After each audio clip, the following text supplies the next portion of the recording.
तो जी बस यहाँ पे हम जो है इसको पलटते हैं।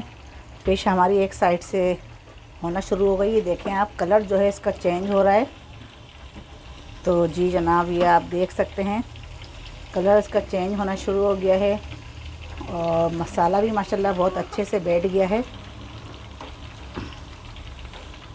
आहिस्ता आहिस्ता इसको हम पलटना शुरू करते हैं। इसकी जगह हमने चेंज करना है।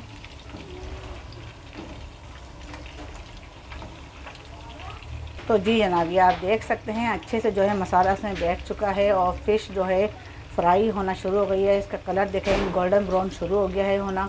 तो जी जनाब यहाँ पे आप देख सकते हैं फ़िश जो है हमारी अच्छी तरह फ्राई हो चुकी है। हमने इसको दोनों साइडों से पलट लिया था और जो है इसको हमने जो है हल्की आंच पे हमने बनाया है, मतलब ना ज़्यादा हल्की है और ना ही ज़्यादा तेज़ है। मीडियम आंच हमने इसकी रखी है ताकि ये अंदर तक से जो है गल जाए, अंदर से कच्ची ना रहे। अगर हम फुल आंच पे इसको फ्राई करेंगे तो सिर्फ ये ऊपर ऊपर से तो सीख जाएगी, मगर अंदर से जो है ये कच्ची रह जाती है और चिप चिप सी करती है। तो अगर अंदर से मछली आपकी चिप चिप सी करे तो समझे कच्ची है मछली। तो आप जो है इसको अच्छी तरह सेकने के लिए इसको पहले जो है तेज़ आंच पे सेकें। तेज़ आंच पे पकाने के बाद तो फिर इसको आप 1 मिनट इसको तेज़ आंच पे पकाएं। 1 मिनट बाद फिर आप आंच को मीडियम कर दें।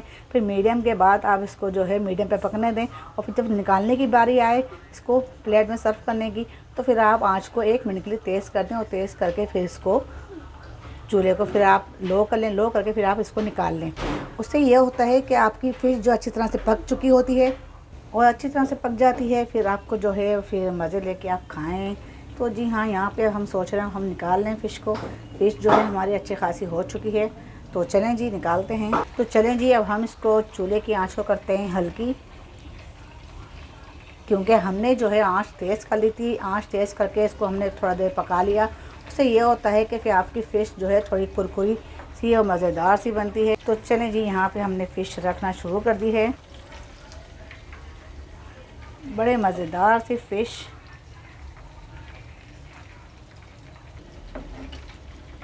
तो आप अपने घर में बनाएं, अपने फैमिली मेम्बर्स को खिलाएं और सर्दियों में तो खूब ही मज़ा आ जाता है फ़िश को खाने में।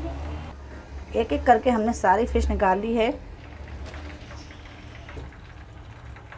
जी व्यूअर्स आप देख सकते हैं माशाल्लाह ये देखें फ़िश फ्राई हमारी जो है तैयार हो चुकी है। तो ये देख सकते हैं मसाला देखें बिल्कुल प्रॉपर तरीके से इसमें लगा हुआ है, हटा नहीं है मसाला हमारा बहुत अच्छी तरह। हमने इसको एक से 1.5 घंटा हमने इसको लगा के रखा था।